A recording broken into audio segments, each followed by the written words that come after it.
Well, you did it. You sent your mom a card. You called her on the phone. Maybe you even invited her out for lunch today.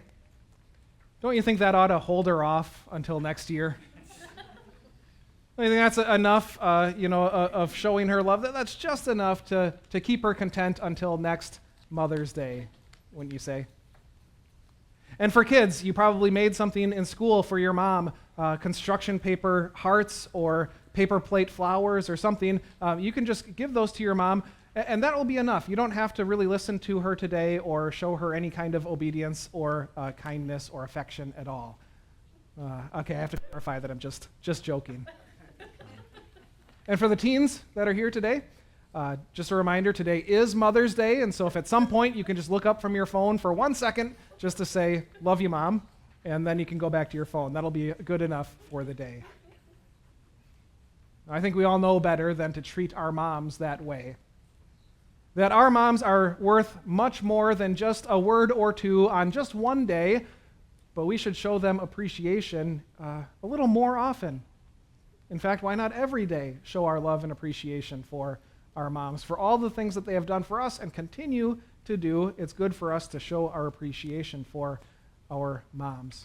Not just on one day a year, but maybe a little bit more often. We know better than to treat our moms that way, like we're just kind of meeting the bare minimum to keep the relationship going until next year. Well, if we know better than to treat our moms that way, then we certainly know better than to treat God that way, right? When we think about our relationship with God, He certainly deserves more than just a word or two. He certainly deserves more than just one day, but we should live out our lives in thankfulness each and every day. After all, think about all the things that He has done for us, continues to do for us, and even promises to do for us in the future. We certainly want to do more than just pay lip service. Because there are people that do that, right? That only pay lip service to God. That maybe they'll say, thank you to Him every once in a while, but their lives don't really reflect a relationship with Him at all.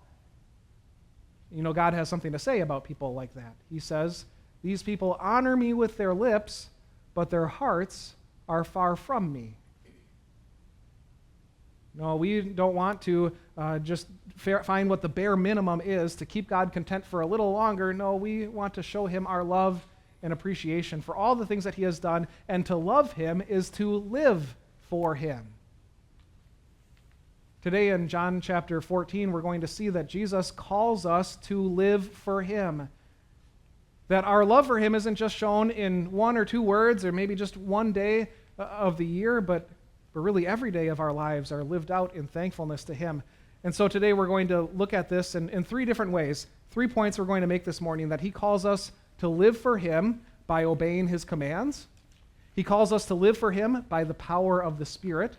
And He calls us to live for Him under His care.